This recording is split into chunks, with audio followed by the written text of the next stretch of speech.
What's going on, guys? Boss Up a 6 here, back to another video, and today I'm here to do my AEW Dynamite review, 3-year anniversary from Washington, D.C. And, well, what do you guys want to talk about? Because Jesus fucking Christ.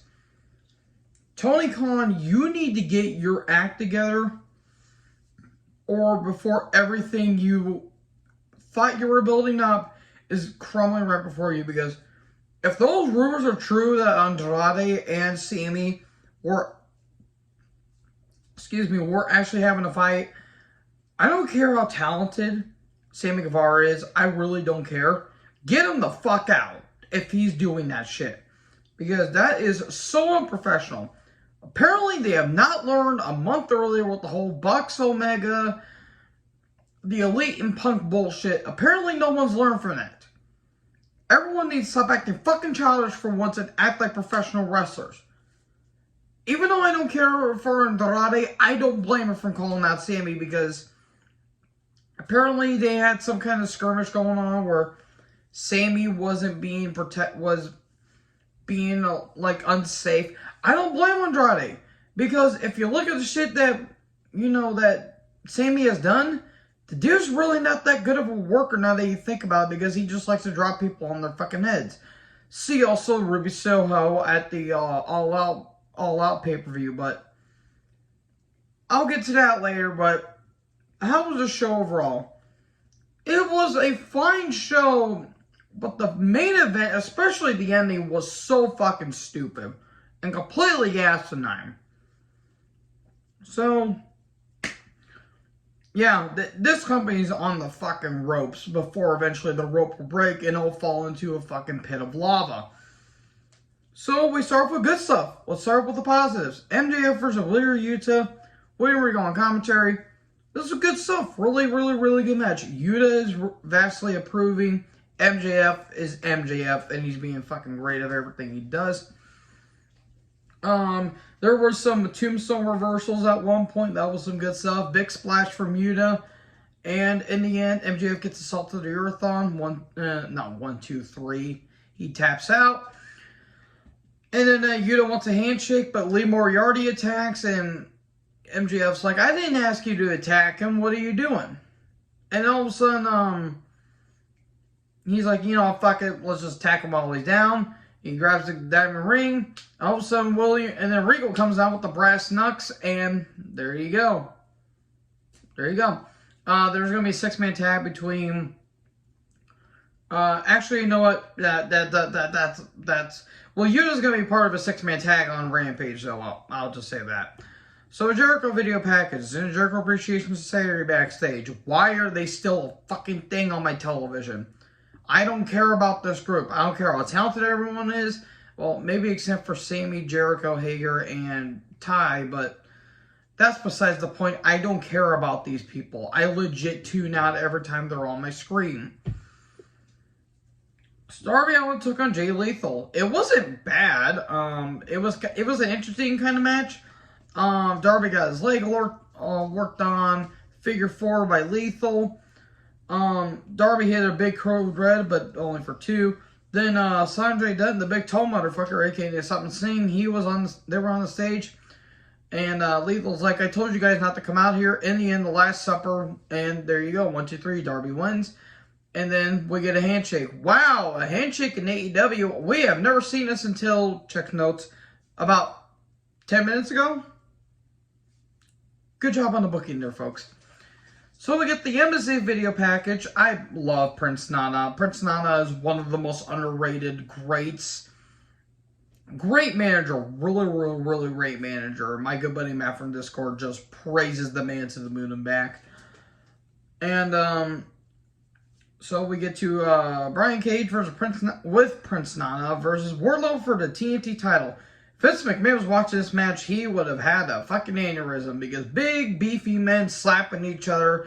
And a match, honestly, that was actually pretty good. I mean, I care about Cage, but the dude is athletic for how big he is, and totally no roids used at all. I mean, if it is natural, then that's fucking amazing, but I'm pretty sure Cage was on the juice. There was a Hurricane Run on Wardlow. That's always impressive. Cage goes for a 619, but Wardlow catches him. That was impressive. We come back from break. Wardlow hits a corkscrew moonsault, which was honestly insane. But Cage kept fighting back. He goes for a drill claw, but Wardlow keeps fighting out. 2 big headbutts. And then 4 power bombs. 1, 2, 3. And Wardlow wins. The Gates of Agony attack, which it's Tangaloa and some other guy. I completely forgot his name. Nothing against the guy. I just forgot about it. And then here comes Samoa Joe. He comes down. But it's still a 4-on-2. Here comes FTR. They come down. So are we getting a winners take all match? Well, no, not really, because on Battle of the Belts, FTR and Gates of Agony, they're having a match for the tag titles. So we get footage earlier of Baker backstage, and she says, I have news for everyone. The answer is no. Saraya is not cleared, and I will not be facing her. Okay. So Ford, Penelope Ford, Serena Deeb, and Jamie Hayter. My God, Jamie Hayter. Whew. She looked great tonight. With Rebel took on Athena, Toni Storm, and Willow Nightingale. With Saraya, you know, the one that's saying Ronnie Radke. That piece of shit. And that guy can go fuck off for all I care. It wasn't dull, but I just didn't care about it. Nothing against the women involved, maybe except for Saraya. She's a fucking idiot. And so is Deeb, too, for marrying or dating Marty Scurll. It wasn't bad.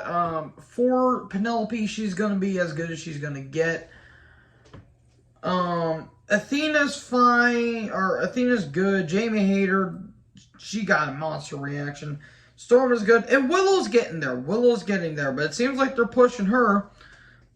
There was some work by Deeb, but Dr. Bomb, 1, 2, 3, and Willow wins for the team. And then Saraya and Baker get into a brawl. Oh, Saraya gets physical. Okay. Don't care. Does anyone really care at this point? And then footage earlier of Tony Schiavone, Jose, the assistant, Roosh, and Private Party backstage. Oh, look! Andrade's not there. I wonder why. Because the original plan was it was going to be Preston Vance of the Dark Order versus Andrade. And if Preston lost, he would have taken his mask off. But if Andrade lost, he would be leaving AEW. So, yeah, that match got pulled. And now Preston is in a trios match for the trios tag titles on Rampage, along with Silver Reynolds against Death Triangle. So, yeah, I wonder why Andrade wasn't there. Maybe it's because Sammy Guevara should not be fucking being there. So, anyways, Jose talks. Thank God he talks, because Andrade can't talk to save his life.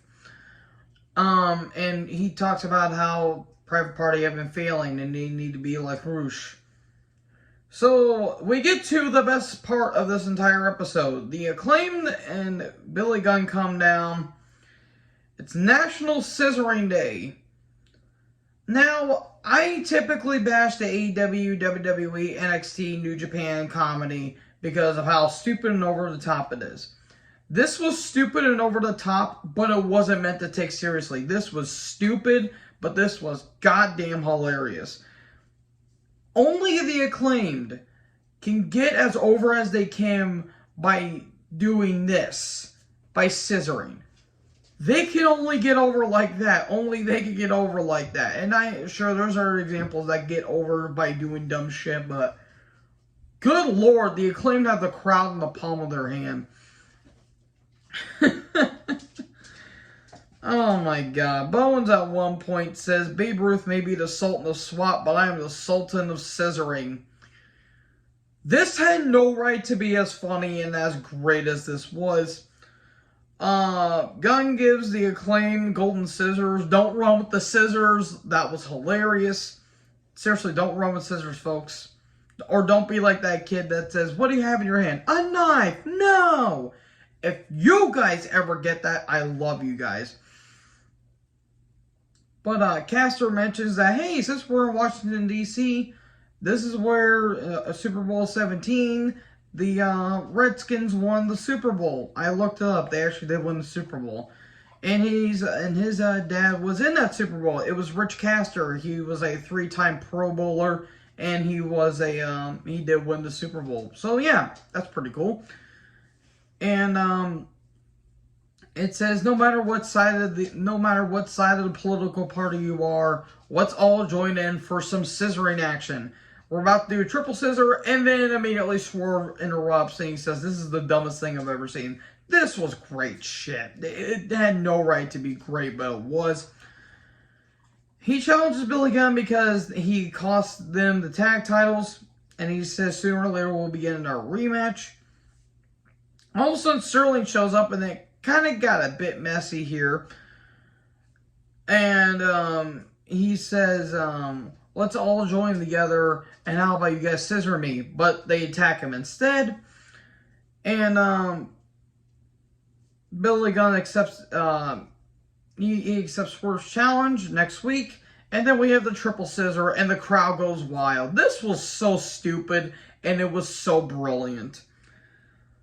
So, Dark Order and Death Triangle video packages are having a trios match on Rampage, and it was going to be, it's the 2nd year anniversary of Brody Lee's final match, which I still can't believe that. That is so absurd. It's so weird to think that Brody Lee's no longer with us. I legit don't know how to feel about it. It was so shocking and so sad. Rest in peace to late great Brody Lee. So, oh great, just when we thought things couldn't get worse, Sky Blue and Master Rain are backstage, and all of a sudden Jay and Tay show up. They're having a match on Dynamite. Cool, I don't care. Roosh with Jose took on Hangman Adam Page. It wasn't bad. Page is a good worker, but man, he really needs to keep his mouth shut. I love Page, but him saying I don't take advice is one of the dumbest things I've ever heard. I love Roosh. I know why my good buddy Matt doesn't like him, but I like him. He's got a really good look. There was a pile driver, but a kick out. In the end, Buckshot Lariat, 1, 2, 3, and Page wins. And the private party show up. Oh, it's going to be a bit of a beatdown, but all of a sudden here comes Jan Maxley. And he says he's been waiting for this for 3 years for this match. And he talks about how in 13 days at Cincinnati, Ohio, and he remembers the arena because he literally lived there. He said, no kidding. He said, no, I'm not kidding. He used to drink and smoke underneath the bridge there. He says, you know, when that bell doesn't ring, I have respect. But when the bell does ring, I have no goddamn respect for the person I'm facing. And Paige says, why not wait 13 days? Why don't we have the match right now? And Moxley says, you're a good kid. You're a good, sweet kid. But I keep that mouth. I better keep that mouth of yours shut. It'll get you into trouble. Okay, that's your first. That's your final warning. Moxley's throwing down the gauntlet. This is gonna be good shit. So then, Tony Schiavone and Willow are backstage, and Willow's ecstatic. She's excited, and she's like, "Well, since I won a battle royal, I'll face Jade for the TBS title, and it'll be happening at Battle of the Belts." And Jade and the baddies show up. Layla Gray, my goodness. And Jade's like, I've beaten you like, what, twice for this belt? She didn't tell Schiavone to cut the shit, so that's a first. And Willow's like, well, you're going to be 39-0, but I'll put the 1 and 38-1. Okay. Kind of standard promo there. Luchasaurus for Christian Cage took on Fuego del Sol. It literally went like 20 seconds and Luchasaurus won. He goes to beat up Fuego more, but Jungle Boy shows up with a chair. He says, you used to be my best friend, but you left me for him. You left me for him? How could you? And he says, yeah, I'll break you piece by piece. Name a time and name a place. How about next week in Toronto? Okay, Christian Cage throwing down the gauntlet for Jungle Boy. It's obviously going to lead to Jungle Boy eventually getting his hands on Christian Cage. So we get a Rampage Battle of the Belts 4 and Dynamite card rundown. I'm probably not going to be watching both of those shows, by the way. Almost like to watch Dynamite, but Battle of the Belts, that's happening like right after Rampage, so I'm most likely ain't gonna be watching it. And plus, the card doesn't really look that stacked. Pac and Trent are having a match for the All Elite, the championship. That's about it. So then we get to the main event: Jericho and Sammy versus Daniel Garcia and Bryan Danielson. Ian Riccaboni on commentary. Good. I always love Ian Riccaboni. We get "Fuck You Sammy" chants. Good. Good. That was some good stuff. Look, it wasn't bad for the most part, but after a while, it really started to drag. Garcia's improving. He's doing really well. Danielson carried this match most likely. Sammy's a fucking klutz. He can kick rocks for all I care. And Jericho is just a washed up old man. We get a Dragon Tamer on Jericho. Then we get submissions aplenty. We get a pile driver, but ultimately didn't work. I Am the Table. Jericho just planted Ryan around the lower back on the table. Ouch. And then eventually a suplex to the table.